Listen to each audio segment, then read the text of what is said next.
ಶ್ರೀ ಗಣಪತಿ ಶಾರದಾ ಗುರುಭ್ಯೋ ನಮಃ. ಶ್ರೀರಾಮ ರಾಮ ರಾಮೇತಿ ರಮೇ ರಾಮೇ ಮನೋರಮೆ ಸಹಸ್ರನಾಮ ತತ್ತುಲ್ಯಂ ರಾಮನಾಮ ವರಾನನೆ. ಶ್ರೋತೃಗಳಿಗೆ ಶ್ರೀಮದ್ ವಾಲ್ಮೀಕಿ ರಾಮಾಯಣದ ಅರಣ್ಯ ಕಾಂಡದಲ್ಲಿ ಸೀತಾ ರಾಮ ಲಕ್ಷ್ಮಣರು ಸುತೀಕ್ಷ್ಣರ ಆಶ್ರಮಕ್ಕೆ ಬಂದುದು, ಮುನಿಗಳೊಡನೆ ಮುನಿಗಳಿಂದ ಸತ್ಕೃತರಾಗಿ ರಾತ್ರಿ ಅಲ್ಲಿಯೇ ತಂಗಿದುದು ಎಂಬ 7ನೆಯ ಸರ್ಗಕ್ಕೆ ಸ್ವಾಗತ. ರಾಮಸ್ತು ಸಹಿತೋ ಭ್ರಾತ್ರ ಸೀತೆಯಾ ಚ ಪರಂತಪಃ ಸುತೀಕ್ಷ್ಣಸ್ಯಾಶ್ರಮ ಪದಂ ಜಗಾಮ ಸಹತೈರ್ದ್ವಿಜೈಃ. ಪರಂತಪನಾದ ಶ್ರೀರಾಮನು ಸೀತಾ ಲಕ್ಷ್ಮಣರೊಡನೆಯೂ ಬ್ರಾಹ್ಮಣರೊಡನೆಯೂ ಸುತೀಕ್ಷ್ಣ ಮುನಿಗಳ ಆಶ್ರಮ ಪ್ರದೇಶಕ್ಕೆ ಹೋದನು.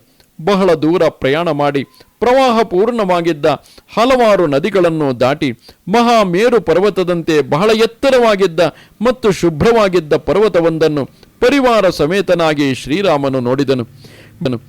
ಬಳಿಕ ರಾಮ ಲಕ್ಷ್ಮಣರು ನಾನಾ ವಿಧವಾದ ವೃಕ್ಷಗಳಿಂದ ಪರಿವೃತವಾಗಿದ್ದ ಅರಣ್ಯವನ್ನು ಸೀತೆಯೊಡನೆ ಪ್ರವೇಶಿಸಿದರು. ಫಲ ಪುಷ್ಪ ಭರಿತವಾಗಿದ್ದ ವೃಕ್ಷಗಳಿಂದ ನಿಬಿಡವಾಗಿದ್ದ ಭಯಾನಕವಾದ ಅರಣ್ಯದ ಏಕಾಂತವಾದ ಸ್ಥಳದಲ್ಲಿ ನಾರು ಮಡಿಗಳ ಸಾಲುಗಳಿಂದ ಸಮಲಂಕೃತವಾಗಿದ್ದ ಆಶ್ರಮವನ್ನು ಶ್ರೀರಾಮನು ನೋಡಿದನು.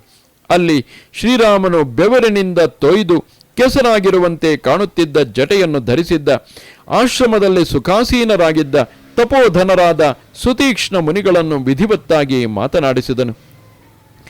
ರಾಮೋಹಮಸ್ಮಿ ಭಗವಂತಗತಃ ತ್ವಮಾಭಿವದವ ಧರ್ಮಜ್ಞ ಮಹರ್ಷೇ ಸತ್ಯ ವಿಕ್ರಮ. ಪೂಜ್ಯರೇ, ನಾನು ರಾಮನು ನಿಮ್ಮನ್ನು ಸಂದರ್ಶಿಸಲು ಬಂದಿರುವೆನು.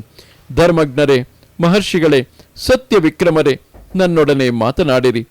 ಶ್ರೀರಾಮನು ಹೀಗೆ ಹೇಳಲು ಧೀರನಾದ ಸುತೀಕ್ಷ್ಣರು ಧರ್ಮಾತ್ಮರಲ್ಲಿ ಶ್ರೇಷ್ಠನಾದ ಶ್ರೀರಾಮನನ್ನು ದಿಟ್ಟಿಸಿ ನೋಡಿ 2 ತೋಳುಗಳಿಂದಲೂ ಅವನನ್ನು ಆಲಂಗಿಸಿಕೊಂಡು ಈ ಮಾತನ್ನು ಹೇಳಿದರು. ಸತ್ಯವಂತರಲ್ಲಿ ಶ್ರೇಷ್ಠನೇ, ರಘುವಂಶೀಯರಲ್ಲಿ ಶ್ರೇಷ್ಠನಾದವನೇ, ನಿನಗೆ ಸ್ವಾಗತವನ್ನು ಬಯಸುತ್ತೇನೆ. ನೀನು ಬಂದಿರುವುದರಿಂದ ಆಶ್ರಮವೀಗ ಸನಾಥವಾಗಿದೆ. ಇದುವರೆಗೂ ನಾಥರಿಲ್ಲದೆ ಅನಾಥವಾಗಿದ್ದ ಆಶ್ರಮವು ನಿನ್ನ ಸಾನ್ನಿಧ್ಯದಿಂದಾಗಿ ಸನಾಥವಾಗಿದೆ. ಮಹಾಶಯನೇ, ನಿನ್ನ ಆಗಮನವನ್ನೇ ಪ್ರತಿ ಕ್ಷಣದಲ್ಲಿಯೂ ನಿರೀಕ್ಷಿಸುತ್ತಿದ್ದ ನಾನು ಭೂಮಿಯಲ್ಲಿ ಈ ದೇಹವನ್ನು ಪರಿತ್ಯಜಿಸಿ ದೇವಲೋಕಕ್ಕೆ ಇನ್ನೂ ಪಯಣಿಸಿರುವುದಿಲ್ಲ. ನೀನು ಚಿತ್ರಕೂಟಕ್ಕೆ ಬಂದ ನಂತರ ರಾಜ್ಯ ಭ್ರಷ್ಟನಾಗಿ ಅರಣ್ಯಕ್ಕೆ ಆಗಮಿಸಿರುವೆ ಎಂಬ ವಿಷಯವು ತಿಳಿಯಿತು. ದೇವರಾಜನಾದ ಇಂದ್ರನು ಇಲ್ಲಿಗೆ ಬಂದಿದ್ದನು. ನನ್ನ ಬಳಿಗೆ ಬಂದು ಮಹಾದೇವನಾದ ಸುರೇಶ್ವರನು ನಿನ್ನ ಪುಣ್ಯ ಕರ್ಮಗಳಿಂದ ಎಲ್ಲ ಪುಣ್ಯಲೋಕಗಳನ್ನು ಜಯಿಸಿರುವೆ ಎಂದು ನನಗೆ ಹೇಳಿದನು. ನನ್ನ ತಪಸ್ಸಿನಿಂದ ಜಯಿಸಲ್ಪಟ್ಟಿರುವ ದೇವರ್ಷಿಗಳಿಂದ ಸಂಸೇವಿಸಲ್ಪಡುತ್ತಿರುವ ಭಾರ್ಯೆ ಮತ್ತು ತಮ್ಮಂದಿರೊಂದಿಗೆ ನನ್ನ ಅನುಗ್ರಹವನ್ನು ಪಡೆದು ವಿಹರಿಸು.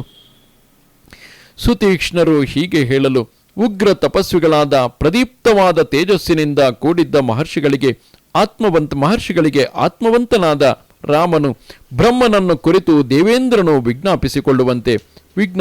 ವಿಜ್ಞಾಪಿಸಿಕೊಂಡನು. ಮಹರ್ಷಿಗಳೇ, ಆ ಎಲ್ಲ ಲೋಕಗಳನ್ನು ನಾನೇ ಸ್ವತಃ ಸಂಪಾದನೆ ಮಾಡಿಕೊಳ್ಳುತ್ತೇನೆ. ಆದರೆ ಈಗ ನಾನು ಈ ಅರಣ್ಯದಲ್ಲಿ ನೀವು ನಿರ್ದೇಶಿಸುವ ಒಂದು ವಾಸಸ್ಥಳವನ್ನು ಅಪೇಕ್ಷಿಸಿ ನಿಮ್ಮ ಬಳಿಗೆ ಬಂದಿರುವೆನು. ನೀವು ಎಲ್ಲ ವಿಷಯಗಳಲ್ಲಿಯೂ ಕುಶಲರೆಂದು ಸರ್ವ ಪ್ರಾಣಿಗಳ ಹಿತದಲ್ಲಿ ಸರ್ವದಾ ನಿರತರಾಗಿರುವಿರೆಂದು ಮಹಾತ್ಮರಾದ ಗೌತಮ ವಂಶೋದ್ಭವರಾದ ಶರಭಂಗರು ಹೇಳಿರುವರು. ಶ್ರೀರಾಮನು ಹೀಗೆ ಹೇಳಲು ಲೋಕವಿಖ್ಯಾತರಾದ ಸುತೀಕ್ಷ್ಣರು ಆನಂದ ಭರಿತರಾಗಿ ಸುಮಧುರವಾದ ಈ ಮಾತುಗಳನ್ನು ಹೇಳಿದರು. ರಾಘವ, ಋಷಿ ಸಮೂಹಗಳಿಂದ ಸಂಸೇವ್ಯವಾಗಿರುವ ಮತ್ತು ಕಂದ ಮೂಲ ಫಲಾದಿಗಳಿಂದ ಸಮೃದ್ಧವಾಗಿರುವ ಈ ದಂಡಕಾರಣ್ಯಾಶ್ರಮವು ಸಕಲ ಗುಣಗಳಿಂದಲೂ ಕೂಡಿದೆ. ಇಲ್ಲಿಯೇ ನೀನು ಸುಖವಾಗಿರಬಹುದು. ಇಮಮಾಶ್ರಮಮಾಗಮ್ಯ ಮೃಗಸಂಘ ಮಹಾಯಶಃ ಅಟತ್ವಾ ಪ್ರತಿಗಚ್ಚಂತಿ ಲೋಭಯಿತ್ವಾ ಕುತೋ ಭಯಾಃ ನಾನ್ಯೋ ದೋಷೋ ಭವೇದತ್ರ ಮೃಗೇಭ್ಯೋನ್ಯತ್ರ ವಿದ್ಧಿವೈ. ಯಶೋವಂತನೇ, ಜಿಂಕೆಯ ಗುಂಪುಗಳು ಯಾವ ವಿಧವಾದ ಭಯವೂ ಇಲ್ಲದೆ ಈ ಆಶ್ರಮ ಪ್ರದೇಶಕ್ಕೆ ಬಂದು ಇಲ್ಲಿರುವ ಮಹರ್ಷಿಗಳ ಮನಸ್ಸನ್ನು ಮುಗ್ಧಗೊಳಿಸುವ ತಮ್ಮ ನಡಿಗೆಗಳಿಂದಲೂ ಚಂಚಲವಾದ ಕಣ್ಣುಗಳಿಂದಲೂ ವ್ಯಾಮೋಹಗೊಳಿಸಿ ಸ್ವೇಚ್ಛೆಯಿಂದ ಹೊರಟು ಹೋಗುತ್ತವೆ. ಈ ಒಂದು ದೋಷದ ಹೊರತಾಗಿ ಈ ದಂಡಕಾರಣ್ಯದ ಆಶ್ರಮದಲ್ಲಿ ಬೇರಾವ ದೋಷವೂ ಇಲ್ಲ. ಸುತೀಕ್ಷ್ಣ ಮುನಿಗಳಾಡಿದ ಮಾತನ್ನು ಕೇಳಿ ಧೀರನಾದ ಲಕ್ಷ್ಮಣಾಗ್ರಜನು ಕೈಯಲ್ಲಿ ಧನುರ್ಬಾಣಗಳನ್ನು ಹಿಡಿದು ಹೇಳಿದನು. ಮಹಾಭಾಗರೇ, ಹಾಗೆ ಇಲ್ಲಿಗೆ ಬಂದು ಋಷಿಗಳ ಮನಸ್ಸನ್ನು ಆಕರ್ಷಿಸಿ ತಪಸ್ಸಿಗೆ ವಿಘ್ನವನ್ನುಂಟು ಮಾಡುವ ಜಿಂಕೆಗಳ ಸಮೂಹವನ್ನು ವಜ್ರಾಯುಧಕ್ಕೆ ಸಮಾನವಾದ ತೀಕ್ಷ್ಣವಾದ ಅಲಗೊಳ್ಳ ನನ್ನಿ ಬಾಣಗಳಿಂದ ಕೊಂದು ಹಾಕುತ್ತೇನೆ. ಆದರೆ ನಾನು ಹಾಗೆ ಮಾಡುವುದರಿಂದ ನಿಮಗೆ ತೊಂದರೆಯಾಗುವುದಾದರೆ ಅದಕ್ಕಿಂತಲೂ ಪೀಡಾಕರವಾದುದು ಮತ್ತಾವುದಿದೆ. ಆದುದರಿಂದ ಈ ಆಶ್ರಮದಲ್ಲಿ ಹೆಚ್ಚು ಕಾಲ ಇರಲು ನಾನು ಇಷ್ಟಪಡುವುದಿಲ್ಲ. ಶ್ರೀರಾಮನು ಸುತೀಕ್ಷ್ಣರಿಗೆ ಹೀಗೆ ಹೇಳಿ ಸಾಯಂ ಸಂಧ್ಯೋಪಾಸನೆ ಮಾಡಿ ರಮ್ಯವಾಗಿದ್ದ ಆ ಆಶ್ರಮದಲ್ಲಿಯೇ ಸೀತಾ ಲಕ್ಷ್ಮಣರೊಡನೆ ಆ ರಾತ್ರಿಯನ್ನು ಕಳೆಯಲು ನಿಶ್ಚಯಿಸಿದನು. ಸಂಧ್ಯಾಕಾಲವು ಕಳೆದು ರಾತ್ರಿಯಾದುದನ್ನು ಕಂಡು ಮಹಾತ್ಮರಾದ ಸುತೀಕ್ಷ್ಣರು ತಪಸ್ವಿಗಳು ಭೋಜನ ಮಾಡಲು ಯೋಗ್ಯವಾದ ಶುಭಾವಹವಾದ ಕಂದಮೂಲ ಫಲಗಳನ್ನು ತಾವೇ ತಂದು ನಿವೇದಿಸಿ ರಾಮ ಲಕ್ಷ್ಮಣರನ್ನು ಯಥಾಯೋಗ್ಯವಾಗಿ ಸತ್ಕರಿಸಿದರು. ರಾಮ ಲಕ್ಷ್ಮಣರು ಭೋಜನ ಮಾಡಿದ ನಂತರ ಸೀತಾದೇವಿಯು ಭೋಜನ ಮಾಡಿದಳು.